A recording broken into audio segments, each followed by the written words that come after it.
de buena salud. Tuvimos una peregrinación de verdad muy bonita. Fuimos a lugares que usualmente la gente no va. Y eso es lo bonito de ver, porque donde se va, pues todo el mundo lo ve por el internet. Fuimos a lugares como la Virgen de la Cabeza, que nadie la conoce. Se llama Virgen de la Cabeza porque arriba, ellos en España le llaman cabeza a las piedras que están encima de las montañas. Ustedes saben que hay montañas que tienen, en Europa sobre todo en Montserrat, hay montañas que tienen matas y después salen unas cosas de piedra, eso le llaman cabeza, y la Virgen apareció encima. La Virgen de la Cabeza no es conocida. Y es increíble, miles de personas, de jóvenes en motocicletas, de familias con niños pequeños, con los cochecitos, eso no se... Y subiendo la montaña a pie, porque cuando bajamos yo los vi que estaban subiendo por un camino que por supuesto nosotros no hicimos, estaban subiendo a pie la montaña, eso que no era día de fiesta, era un domingo, era domingo, ¿verdad? Ya ni él ni se acuerda qué día era. No era un día especial, era un día cualquiera, muy bonito el lugar. La Cruz de Calatrava también, que fuimos al jubileo de los 900 años y tuvimos la bendición que sacaron la cruz de donde estaba, tuvieron que quitar la alarma y todo, y sacaron la cruz donde estaba y el sacerdote nos las dio a besar. Que eso casi nunca se hace, en el jubileo de los 900 años de la cruz, muy bonito. Estuvimos en Guadalupe, un monasterio espectacular, de donde toma nombre la Virgen de Guadalupe, porque eso la gente no lo sabe, porque Hernán Cortés era extremeño, de Extremadura, y él fue al monasterio de Guadalupe a encomendarle a la Virgen cuando partió para México, y cuando le dijeron que la Virgen se apareció en México, la Virgen no dijo nombre en México. Cuando la Virgen se apareció en México, Hernán Cortés dijo, los extremeños que estaban con él dijeron, esa es la Virgen de Guadalupe.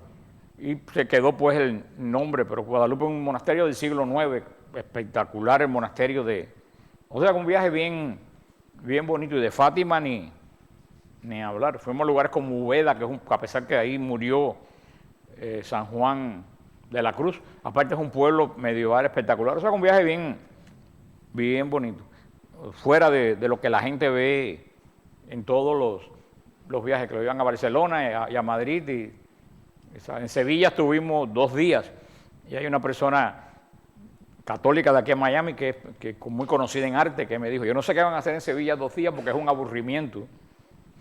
Y estuvimos 2 días en Sevilla y no nos alcanzó para ver ni la mitad de Sevilla, porque fuimos también a los lugares que la gente nunca va. Fuimos a donde está el cuerpo incorrupto de Santa Ángela de la Cruz, y tuvimos la suerte que nos bajaron a la cripta donde ella estuvo enterrada muchos años, y está el director espiritual de ella, que está en proceso de canonización también. Una hermana nos dio una explicación de la vida de Santa Ángela de la Cruz espectacular en Sevilla. Tuvimos misa en el Gran Poder, en la iglesia del Gran Poder.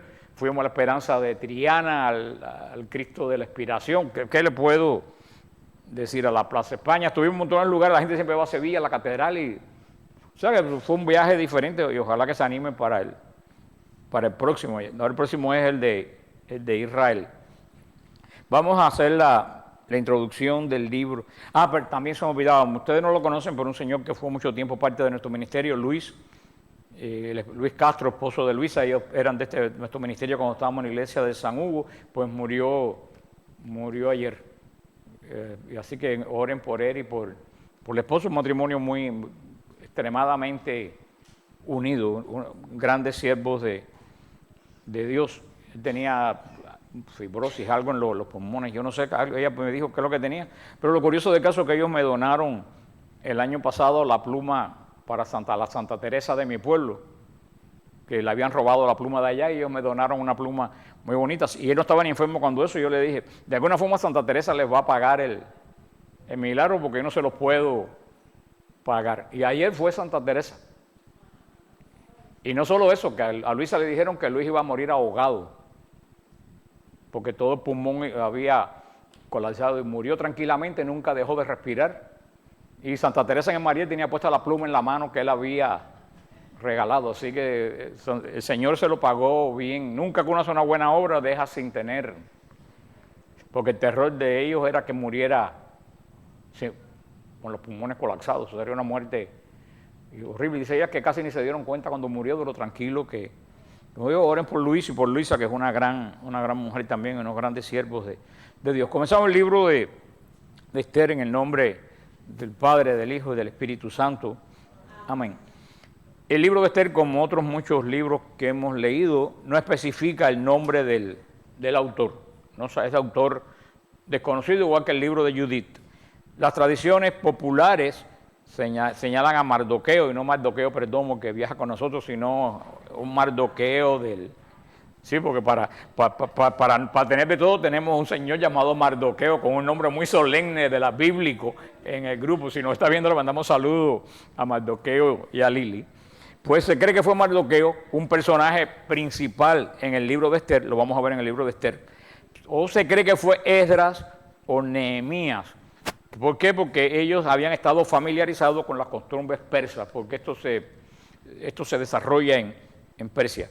La fecha de la escritura del libro de Esther fue escrito probablemente entre el 460 y el 350 antes de Cristo. O sea, es un libro bien cercano a la venida de Jesús. El propósito del libro de Esther. El propósito del libro de Esther es exponer, igual que en el Judith, pues son libros parecidos por el final, es exponer la providencia de Dios. Es decir, que Dios siempre provee, especialmente referente al pueblo que Él escoge. El libro de Esther es muy importante porque refleja la institución de la fiesta del Purim. Purim es una fiesta que se celebra hasta el día de hoy en Israel, nunca se ha dejado de celebrar, y se la celebran en agosto, casi siempre, bueno, depende cómo mueva el calendario, pero es una fiesta donde los niños y los adultos se disfrazan. Originalmente se disfrazaban de persas, de la reina Esther, de Mardoqueo. Últimamente yo he visto hasta vestido de Superman, como todas las cosas ya se convirtió un poco como en un Halloween. Pero es una fiesta que se le hacen regalos especiales a los niños, una fiesta que Israel ha tenido muy presente, aunque no es una fiesta religiosa. Aunque se lee el libro de Esther, no es una fiesta que se celebra en la sinagoga, es una fiesta familiar. El libro de Esther, como les dije, es leído siempre en la fiesta del Purim para conmemorar la gran liberación que trajo Dios a la nación judía por medio de Esther. Vemos que Esther y Judith son dos mujeres que están en la genealogía de la Virgen, puesta de la Virgen María, donde yo les dije que está Judith en la cúpula esa que está bajo la iglesia de Santa María de Sión, en el monte Sión, donde está una estatua de María yacente. Están todas las mujeres que tienen relación en la Biblia por algo que simboliza a María, y Esther es una de ellas. Está Judith con la cabeza de Mardoqueo, y está la reina Esther con su corona también. Por eso, porque también se le considera una liberadora del pueblo hebreo. Las referencias proféticas de este libro.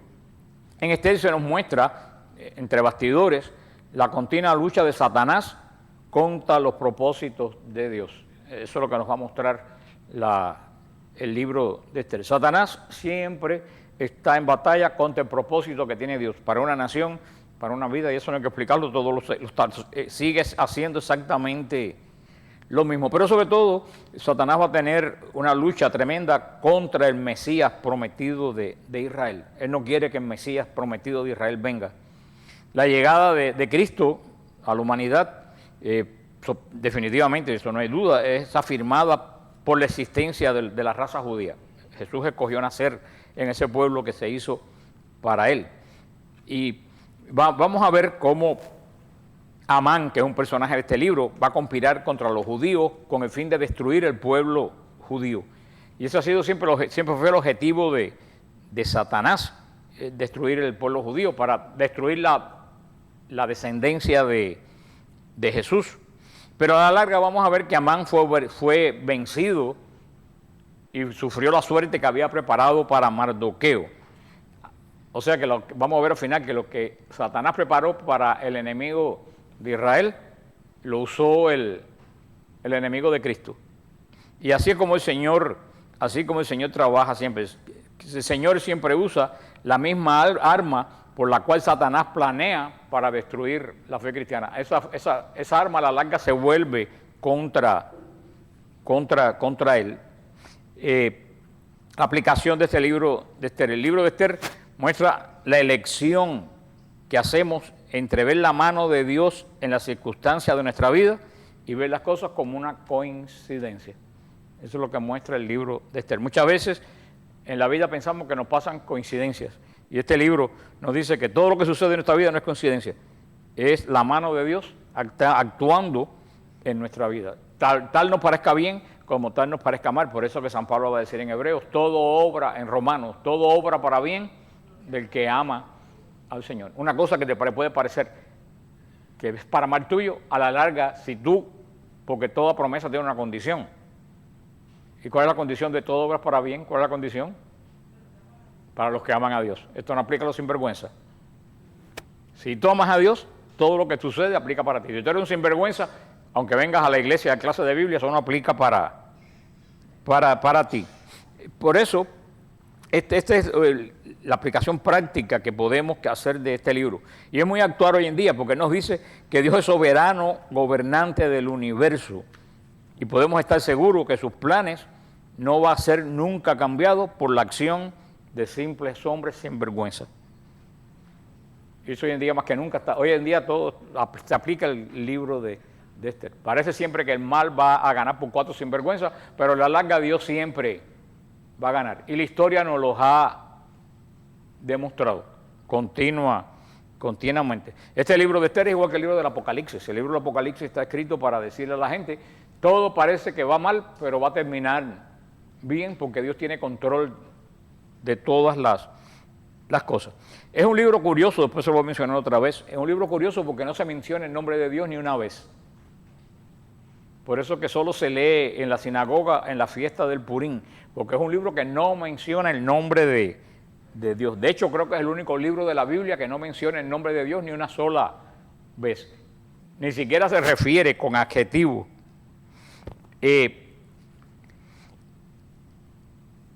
Pero a pesar que el nombre de Dios no es mencionado en el libro, se hace evidente la presencia de Dios cuidando por Israel, el cuidado de la providencia de Dios por su pueblo, tanto que cuida a individuos como que cuida a la nación. Por ejemplo, no podemos dejar de ver en este libro que el poderoso ejerció toda su influencia sobre el rey Asuero, mandándole, vamos a ver qué cosa, un insomnio. El insomnio que vino sobre Asuero está dentro del plan de Dios. O sea que Dios va moviendo todas las fichas según su... Ahora, si tú tienes insomnio, no vayas a pensar que ahora a buscar que... Porque el insomnio puede ser que tienes apnea, otra cosa. Sí, porque empieza la gente a decir, yo tengo insomnio, seguro que Dios va a tener una providencia para... Y después dicen que Fran lo dijo.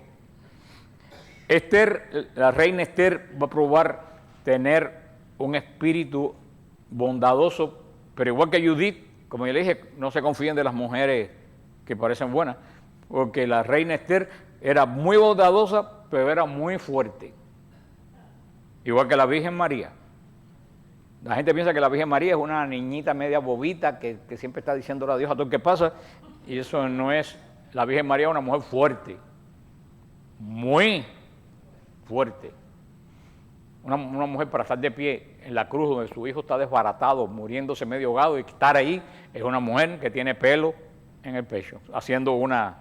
Para que después no digan que Fran dijo que la Virgen María tiene pelo en el pecho, porque tengo que estarme cuidando continuamente porque ahorita sacan esto de contexto y salen por ahí diciendo, María no es una mujer, una tontita, una mujer dulce, pero una mujer muy fuerte, que aparece al final de la historia, nada más y nada menos que en batalla contra Satanás.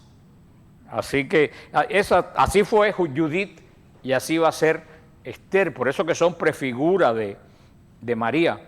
La humildad de Esther, que fue una mujer muy humilde, fue marcada de diferentes formas en todos aquellos que la rodearon. Y eso es lo que la fue llevando a tener, siendo judía, a llegar a tener esta posición de reina. Pero a pesar de ser reina, ella siempre supo mantenerse respetuosa y humilde, sobre todo en circunstancias no solamente difíciles, sino en circunstancias totalmente imposibles. Porque todo el mundo es dulce y humilde cuando las cosas va bien, pero ella fue dulce y humilde, no solo cuando la cosa estaba mala, cuando la cosa parecía que era imposible de solucionar. Nunca se menciona en la Escritura que de Esther haya salido queja o mala actitud. Comenzamos por eso hoy el estudio de este libro. Como les dije, es un libro fuera de lo común. ¿Por qué es un libro fuera de lo común? Se lo dije ahorita, porque no menciona a Dios. Eso es muy importante, es una característica de este libro. Todos los libros de la Biblia mencionan a Dios. Este ni una vez. Pero sin mencionarlo le dije que ¿qué? Que está presente siempre en todo a través de la providencia. También otra cosa que hace diferente al libro, pero aunque no tan diferente porque ya hay otros dos libros en realidad, es que tiene nombre de mujer. Hay 3 libros en todos los 76 libros de la Biblia, hay solamente 3 libros que tienen nombre de mujer. Ruth, Judith y Esther. Son los 3 libros que tienen nombre de mujer. Eso también lo hace muy, muy importante. Y es curioso porque a pesar de que no aparece el nombre de Dios, el nombre del rey es mencionado 192 veces. El libro de Esther ni siquiera es mencionado en el Nuevo Testamento. No hay referencia del libro de Esther en el Nuevo. Mira tú qué curioso. Los judíos los protestantes quitan los libros apócrifos porque dice que no hay menciones de ellos en el Nuevo Testamento, pero mantienen el libro de Esther que tampoco hay menciones de ellos en el Nuevo Testamento. Se nos presenta una corte pagana y un gran monarca que tenía dominio sobre todo el mundo conocido de la época. Otra cosa que en realidad son 2 libros los que tienen el nombre de mujer, Ruth y de Esther. ¿Por qué ustedes creen que no, Judith, no, para mí muchas veces no es un nombre de mujer en el libro? ¿Por qué ustedes creen? Porque se acordaron. Porque Judith es un adjetivo. ¿Qué quiere decir Judith? La judía. Judith ahora es un nombre, pero no hay en toda la historia de Israel nadie que se llame Judith, sino que Judith quiere decir el libro de la judía. Luego entonces no es un libro que tiene nombre propio de mujer. Si viene a ver los 2 libros con nombre de mujer, nombre es Ruth y Esther. Al libro de Ruth se le puede llamar el romance de la redención. Porque el libro de Ruth es el romance de la redención. No, porque se enamora Ruth de Booz y de ahí nace David y de ahí viene la simiente de Cristo. Sin embargo, el libro de Esther se le puede llamar el romance de la providencia. Como la providencia de Dios se ve, nace y se... Porque la redención es un romance, es una historia de amor. Como dice aquí en esto que saqué, le amamos a Él porque Él nos amó primero. Y se entregó a sí mismo por nosotros porque Él nos amó. O sea que la redención es un romance también de amor. Y el libro de Judith habla también de redención. De redención. Sobre todo vamos a ver esta palabra de providencia. En el libro de Deuteronomio, en el capítulo 31, antes de que Dios dejara entrar al pueblo de Israel en la tierra prometida, el Señor bosquejó la historia de Israel. ¿Se acuerdan con Moisés? Él le dijo la cautividad en Babilonia, la cautividad bajo el imperio romano. ¿Por qué? Porque el Señor le dijo a través de Moisés, si ustedes no guardan lo que yo les digo, otros vendrán y los llevarán cautivos. La destrucción de Jerusalén, que el pueblo estaría largo tiempo, y todo ocurrió tal como Moisés lo dijo. Pero en el capítulo 31 del versículo 18 de Deuteronomio, Dios dice lo siguiente, pero ciertamente yo esconderé mi rostro en aquel día por todo el mal que ellos habrán hecho por haberse vuelto a dioses ajenos. Es un capítulo central en el Deuteronomio que se aplica también a nosotros. ¿Por qué Israel terminó en Persia? Porque Dios escondió el rostro. Esconder el rostro quiere decir no mirarlo. O sea, cuando tú no miras a alguien, tú no quieres ni mirar a... ¿Por qué terminó Israel en Persia? Porque Dios viró el rostro de él. ¿Por qué? Por el mal que Israel había hecho. ¿Y cuál es el mal principal que Israel había hecho? Idolatría, volverse a dioses ajenos. Acuérdense toda la parte que estudiamos de los reyes, cuántas cosas hicieron los reyes de Israel, de idolatría. En el libro de Esther vamos a ver precisamente este capítulo, versículo 31, el versículo 18 del capítulo 31. En el libro de Esther, Dios ha escondido el rostro de su pueblo. Pero aunque Dios ha escondido el rostro de su pueblo, podemos decir que Dios está en la sombra, cuidándolo. Es como la mamá que se pone brava con el hijo y se esconde en castigo, pero siempre lo está vigilando. Y si Dios aparta de Israel, pero ya de cierta forma con su providencia,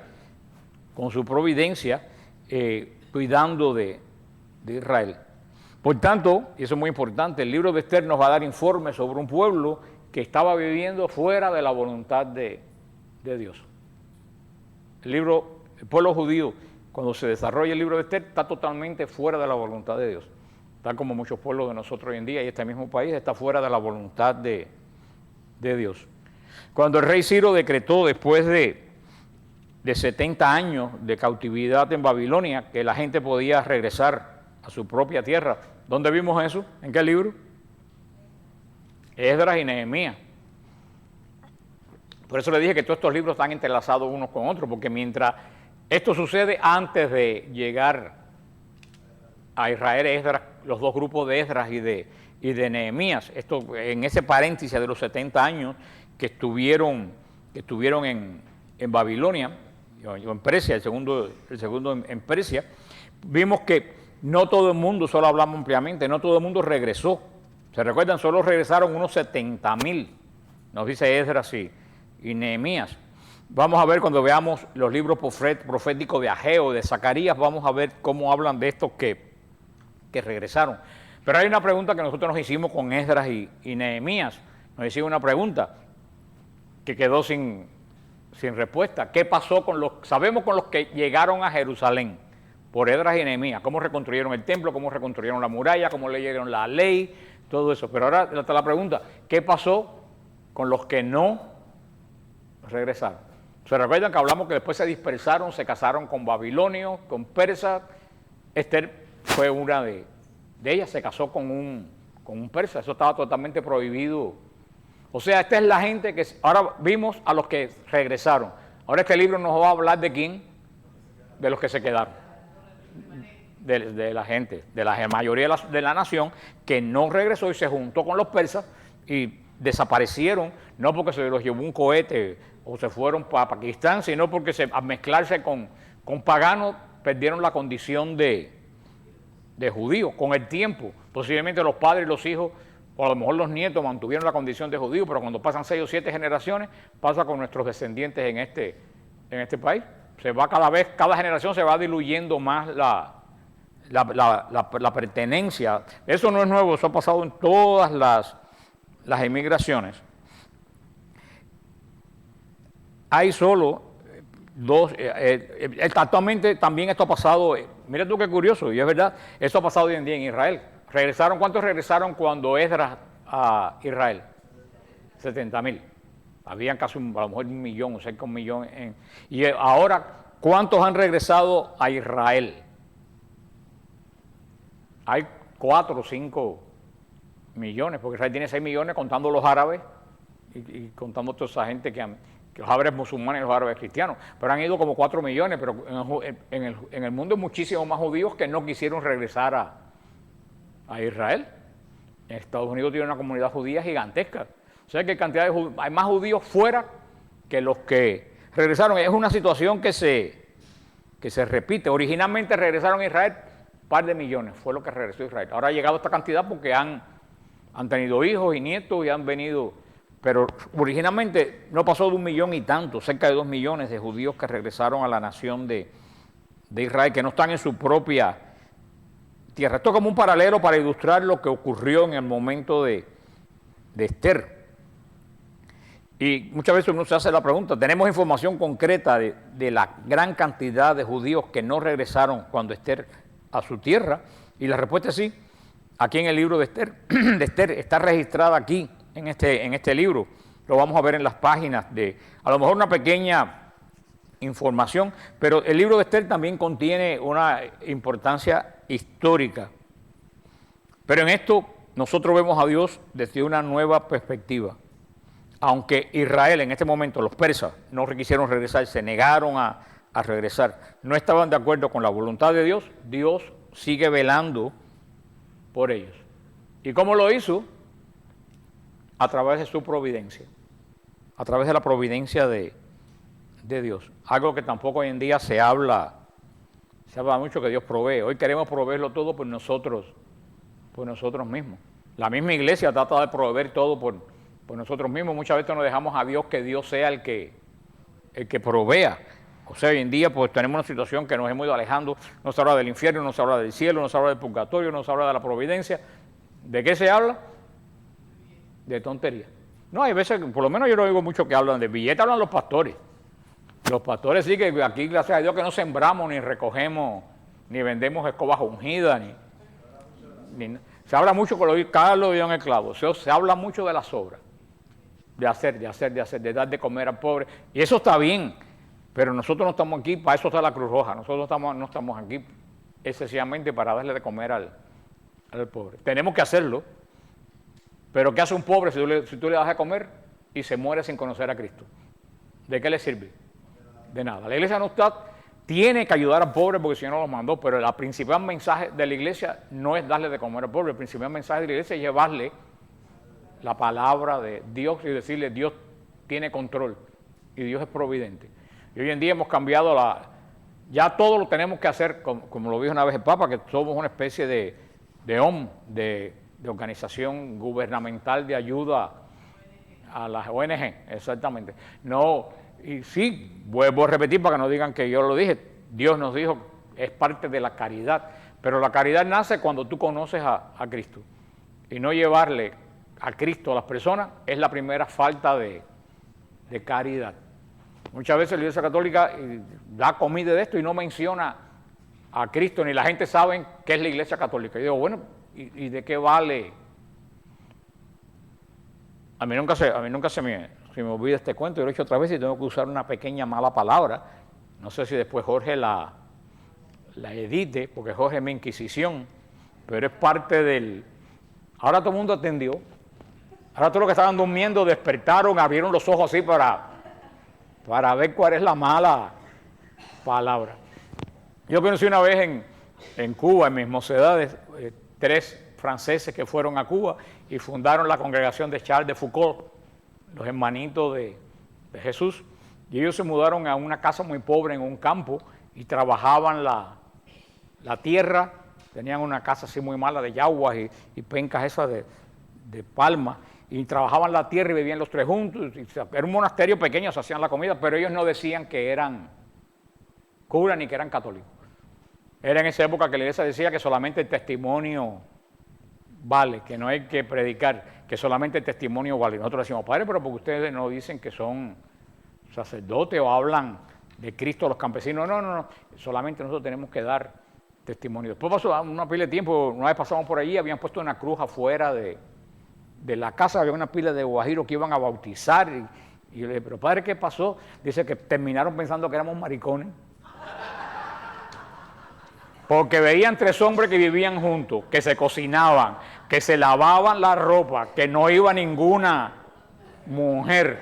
Y la conclusión que llegaron todos los guajiros y se corrió por toda la zona, que no se acercaran, que esa gente... Así me lo dijo padre Denny con esas mismas palabras, por eso que lo transmito. Y decidieron poner la cruz y poner el Santísimo, porque es que no solo el ejemplo, tenemos también que decir, porque eso es un testimonio, pero el testimonio de dónde viene, por qué estamos haciendo esto, estamos haciendo ustedes esto por amor a ustedes, pero porque nos los manda Cristo. Pero hubo un tiempo, y sigue en la iglesia, que no hay que dar testimonio de tu fe, que solamente hay que ayudar. Y eso, como vemos, esta ayuda sin decir de dónde venimos, de dónde somos, muchas veces no es un testimonio, es un contra-testimonio. A una pregunta que solamente vamos a hacer la introducción, una pregunta que nos viene también, y es difícil de contestar. ¿Qué podemos decir acerca de la providencia de Dios? ¿Qué es la providencia de Dios? todas las doctrinas que nosotros tenemos en la actualidad y creemos que son enseñadas en los libros del Antiguo Testamento, definitivamente, sobre todo en Cristo cuando actualiza el Antiguo Testamento. Tenemos la redención que fue enseñada en el libro del Éxodo. Recuérdense que el libro del Éxodo le dicen el primer evangelio, porque el libro del Éxodo habla de la redención ¿de quién? Del pueblo de Israel. El pueblo de Israel estaba esclavizado y Dios lo redimió. Nosotros estábamos en el pecado y Cristo nos redimió, pero al Éxodo, lo hablamos cuando el Éxodo, muchos de ustedes no estaban, se le llama el libro, el Evangelio del Antiguo Testamento, el libro de la buena noticia, el libro de la redención. Tenemos el tema del amor en la redención, que nos lo narra aquí en el libro de Ruth. El libro de Job nos enseña acerca del arrepentimiento, lo vamos a ver cuando lleguemos allá. La resurrección fue expuesta en el libro de Jonás. O sea que vemos que las grandes doctrinas de nuestra fe cristiana fueron enseñadas ya de antemano, ¿dónde? En el Antiguo Testamento, que después Cristo lo va a hacer realidad. Por eso Moisés, Jonás, toda esta gente apuntan a Cristo. Ahora bien, el libro de Esther nos va a revelar qué cosa es la providencia. El libro de Esther es lo que nos va a hablar de la providencia de Dios, que es el libro de la providencia de Dios en el Antiguo Testamento. Esto quiere decir simplemente que este pueblo estaba en una tierra extraña, fuera de la voluntad de Dios. ¿Qué cosa peor se puede pedir? Entre paganos y fuera de la voluntad de Dios, como mucha gente hoy aquí. Ellos no obedecían las órdenes de Dios, y definitivamente, porque ¿cuándo fue la primera orden de Dios? Que regresaran, y ellos se olvidaron de Dios. Evidentemente, ellos no tuvieron mucha comunicación con Dios, ya no tenían sacerdotes, los sacerdotes y los levitas regresaron. Posiblemente que esta gente mucho no oraran. Ustedes se recuerdan cuando llegaron los cautivos a Babilonia, cuando llegaron de Israel a Babilonia, como nos dice el Salmo, cuando le decían los babilonios, canten los cantos de las tierras de ustedes, ¿se acuerdan? Y el Salmo dice, ¿cómo vamos a cantar canciones de Dios en una tierra extraña? Que se me pegue la lengua al paladar y se me seque el brazo derecho si yo canto así en este lugar. Es la angustia del refugiado, ¿no? ¿Cómo yo voy a acordarme de cuando canto los cantos de mi tierra? Me siento todavía peor. ¿Cómo yo voy? Eso es lo que decían ellos cuando llegaron. Dice que a las orillas de los ríos nos sentábamos a llorar y acordarnos de Sión. ¿Pero qué? Pasaron 70 años, ¿qué pasó? Se olvidaron de Sión. Se olvidaron de Sión. O sea, el olvido que da los años muchas veces es bueno, pero muchas veces no es bueno. En realidad Sión, que era un montón de ruinas. Ellos no quisieron regresar, dijeron, eso está perdido, eso es una obra perdida, eso es perder el tiempo, regresar esa pila de piedra a reconstruir esa ciudad en ese pedregal que hay allí. Dijeron, mi lengua que se pegue al paladar, y después la lengua se les pegó porque se quedaron silenciosos referente al Dios de Israel. Esta situación convierte el libro de Esther en una obra diferente. ¿Por qué? ¿Qué podemos decir acerca de Dios? Pues muy sencillo, Dios no se había olvidado de los judíos que fueron desobedientes a Él. Y uno dice, pero ¿cómo los pudo dirigir Dios si ellos lo habían rechazado? Dios no los guió personalmente como guió a los que fueron a Jerusalén. ¿A través de qué guió Dios a estos que se quedaron porque se olvidaron de Dios? A través de su providencia. Dios muchas veces nos guía a través de su providencia. A los que se alejan de Dios, muchas veces Dios los guía a través de su providencia.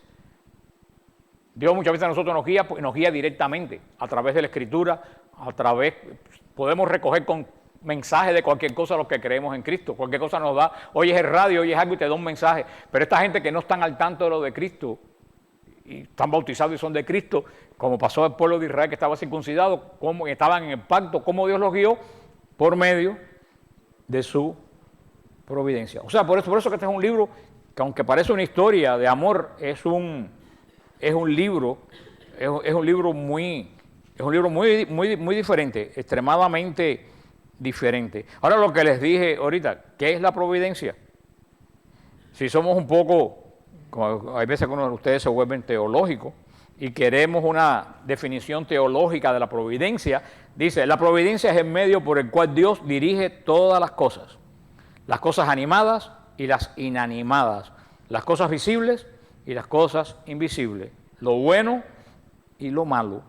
Todo lo dirige hacia un propósito digno, lo cual significa que su voluntad a la larga siempre prevalece. Esa es la definición teológica. ¿Qué dijo el salmista? ¿Qué dijo el salmista? Y su reino domina sobre todos. Y en el Nuevo Testamento, en la carta a los Efesios, capítulo 1, versículo 11, San Pablo dice, en él asimismo tuvimos herencia, habiendo sido predestinados conforme al propósito del que hace todas las cosas según su designio y su voluntad. Así que nuestro Dios dirige las cosas, tanto animadas como inanimadas, para llevarlas ¿a qué? A su voluntad, a su propósito, a su voluntad. Esa es la providencia de Dios. Porque muchas veces pensamos que la providencia de Dios es darnos y darnos y darnos y darnos. Eso es lo que piensa la gente común. Ay, Dios es providencia, siempre me da. No, la providencia verdadera de Dios es que siempre nos guía ¿a qué? Al cumplimiento de su... Claro, en ese guiar al cumplimiento de su propósito, una de las facetas es que nos provee cuando tenemos necesidad. Pero tampoco la providencia de Dios es la Cruz Roja, que nada más que está para darnos comida y trabajo. La providencia de Dios es más que eso, es llevarnos, que no nos perdamos, llevarnos ¿a qué? A su propósito, a la salvación, a su propósito. Hay tres palabras en las que necesitamos concentrar nuestra atención para entender adecuadamente la providencia de Dios en relación con lo material y con el hombre en particular. La primera palabra es creación. Y como hacíamos en la escuela de Filipa Jaime Arena, allá en mi pueblo, ¿cuál es la palabra? Creación. Ajá. Pues si no, Felipa te ponía las manos así y te daba con una regla de ese tamaño por aquí, y créanme que nunca me causó ningún trauma. Y ya de mayor yo quería entrañablemente a Felipa, que estaba viejita, iba a su casa a hablar por horas, porque no era el ogro que parecía en la escuela. Era una mujer extremadamente dulce. ¿Por qué no metí esos reglazos? Porque nos estaba educando, y bien que nos educó. Pero no se asusten que yo no voy a usar la vara de Felipa Jaime. Pero ¿cuál es la primera palabra que tenemos que para conocer la providencia? ¿Cuál es la primera palabra que tenemos que conocer? Creación. Nosotros entendemos por creación que Dios, por medio de su orden, ordenó todo el universo. Eso es lo que nosotros entendemos por creación. Porque dice, ¿qué le dice la Biblia? Que en el principio todo era un caos. Dios pone orden. La creación de Dios comienza con el orden. Esa es la segunda. La segunda palabra es preservación. ¿Cuál es la segunda palabra? Preservación. Y esta es una palabra tremenda. Quiere decir que es por la preservación de Dios que el universo se mantiene unido. Porque Dios no solo creó el universo y lo dejó ahí.